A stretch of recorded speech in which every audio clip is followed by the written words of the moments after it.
Obama, but I ain't know how he couldn't stop that shit in Chicago. Same thing with Trump. Trump talking about he law and order, he this and that, but they letting them kill themselves in Chicago. You know what I'm saying? Everywhere. That's happening everywhere, right? But, you know, and there's got to be a way to stop all this shit, this black on black violence. This been one of the #1 killers forever. Absolutely. You know what I'm saying? So we enraged at the white cop killing the black guy, but we really have to really do some soul searching and stop these kids from killing each other, man. And it means like you, I see you talking sometimes.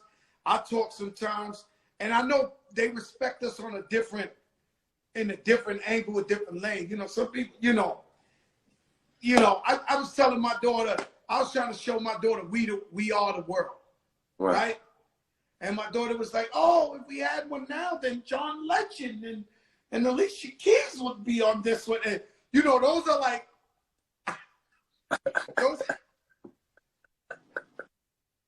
you know, John Legend, you know, he coming with the piano. Oh, like, I don't know if you really bumping John Legend in North Philly like that. You know what I'm saying?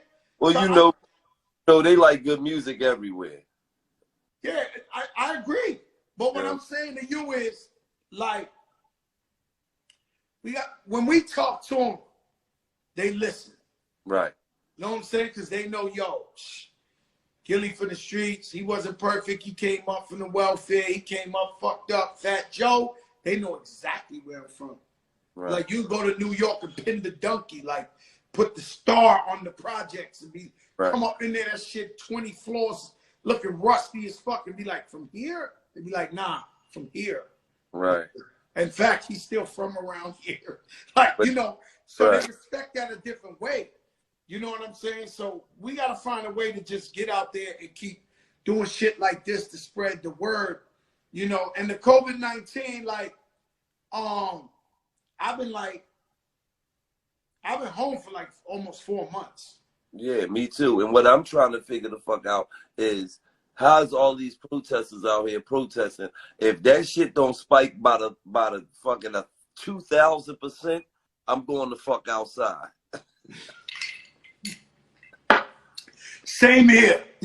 Same here. I mean, the gig is up. Like, I mean, it's 1 million people in the middle of the street.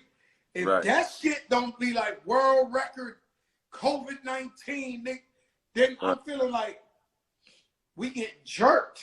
Like, you know what I mean? Like, niggas I think they're proving that if you just wear the mask and stay clean, maybe you could be outside interacting with people. Obviously, we seeing the shit on TV. Right. You know what I'm saying? But I've been home for 4 months. Like, nigga, Nori is calling me going, nah, nah, nah, nah, nah, nah. Him and his boy Joey come outside. Joe. Shout out to Nori, man, too, because Nori is one of the people that, you know, paved the way for me in this podcast game and really showed me, you know, you could really make some money out of this shit. So shout out to Nori, man. I appreciate that guy right there, man. Yo, but ain't it beautiful, man, right? Because we always trying to get it away and we never know. So my slogan, Fat Joe's slogan, he got two.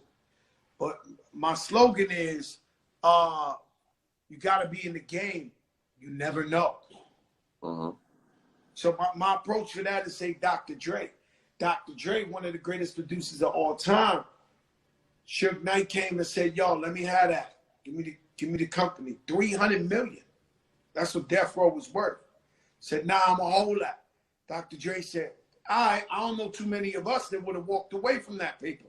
He said, nah, you can have that. He went and signed 50 Cent, Eminem, 50 Cent. He might have came up 50 M's, 100 M's. That's like, thank God. That shit me and you ain't never see 100 M's, right? But you think he stopped there? No. He kept fucking around till he found the Dre beats and became a fucking billionaire.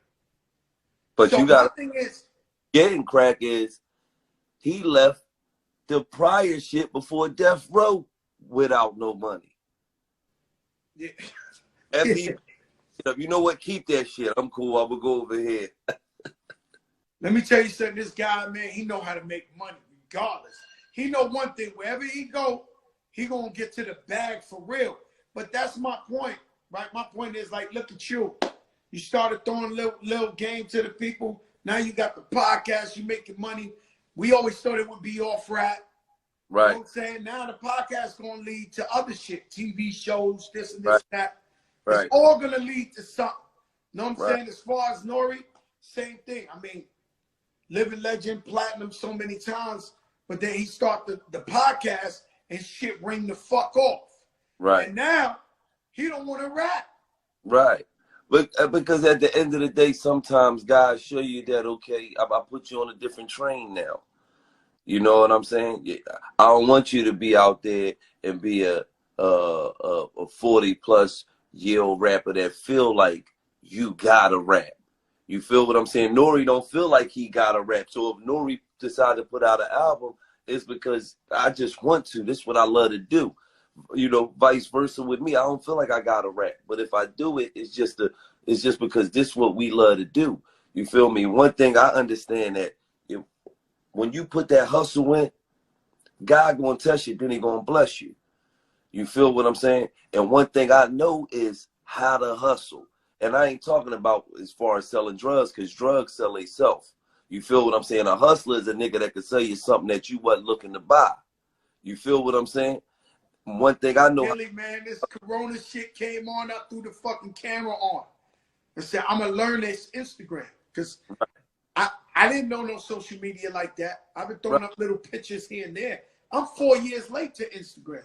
Right. My shit would have been 20 million or some shit like that. I missed the great American Instagram rush when everybody was telling niggas, yo, follow him. Yo, follow my man. And everybody was just waking up with 2 million followers and shit. I missed that. I had to work for every follower on this shit. Right. So I'm stuck in the house. This shit never happened in 100 years. You can't come out the house. I said, oh no, fuck that. Like, I'm not sitting home on my ass. I'm gonna turn on the motherfucking live and get the show popping. Right. And we gonna keep it going. You know what I mean? And shout out to our sponsors. We got Ciroc, we got Duce Fridays, we got Fan Mio, we got GameStar app. The list keep growing. You know what I'm saying? And that's what we talking about, making something out of nothing. Hustler. Right. It all is like what motherfuckers gotta understand is motherfuckers gotta stop being time wasters, man. You know what I'm saying? Motherfuckers sit around and watch life pass by like a PT Cruiser on the expressway, man. Time ain't waiting for nobody. You getting older every day, so you got to get at it. You know what I'm saying? It was days I ain't feel like giving out $1 million worth of game, but I still got up and did that shit. You feel what I'm saying? And it pays off. I seen the last one you got where homeboy said his wife was sexing a rapper or some shit. Football player. He said Meek was spiking his bitch. Hey, man, listen, man. You know, niggas, women get fucked every day, man. That's a part of the game, Joe. You know? This dude's hilarious. Is he a regular on the show or something? I keep seeing the clips everywhere. He's like, yo, my wife, you know, they ran through her. You know, and then you got the girl over there. She talking about, yo, broke, boop is the best fool. You know, if it ain't broke, they ain't coming in like fighting for their life. Like, yo, Gille, that shit crazy. Yeah. Hey, you know, we touch on a lot of topics, man. But the main focus of $1 million worth of game is to educate the youth and give them the game. That's guidance, attention, motivation, and education. You feel me? They didn't give it to us. Right. You see, so Fat Joe, I am who I am. Right. And people don't understand why. I'm an open book. I tell you everything. When I fucked up, I tell you when I win. I tell you everything. You know why? Because nobody was giving me game when I was coming up. If somebody would have stopped me when I'm running with about to blow up punt and everything and told me, yo, don't be doing this and this and that. You know what I'm saying? Because it's going to stop you from getting to the bag. Right. You know, I'm showing up to meetings with 100 dudes. Right. Straight thugs. Everybody did 15, 20 years, scars on their face, and standing there looking at the, like, yo, bro, I'm the first guy they want out of there. They'd rather deal with Lupe Fiasco, bro. This guy's an animal. What happens when he doesn't win? He's coming in here with all them crazy guys. Like, so if I had somebody spit the game, so that's why I try to spit the game to everybody, soak it up. Because I'm trying to let you learn from my mistakes.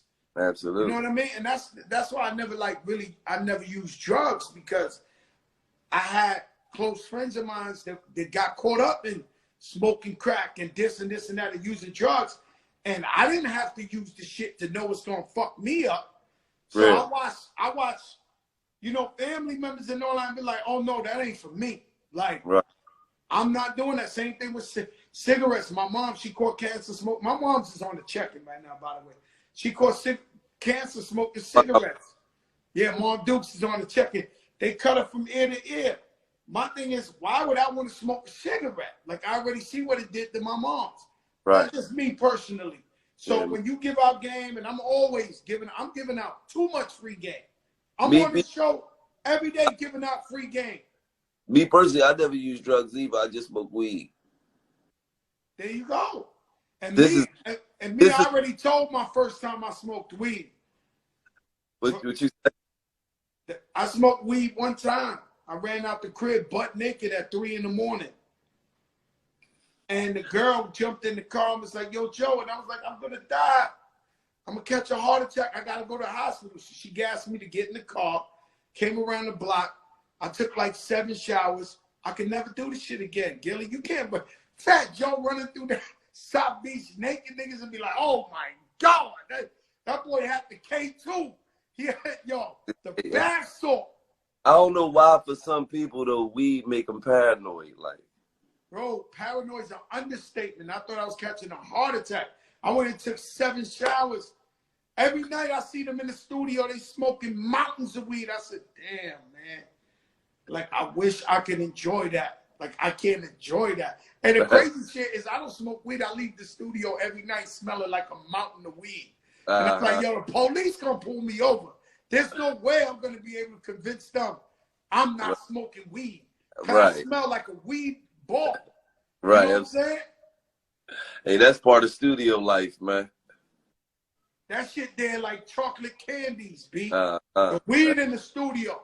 Actually, you ain't in the cool studio if you ain't got a mountain of weed. Absolutely. You go to Scott Storch's house? Matter of fact, that got weed everywhere. That's not even a studio. That's just somewhere you can record at. Real shit. Yo, Gilly, man, thank you, man, for coming on the show. You know I love you, my brother. Oh, you too. Continue success. You know we always got that.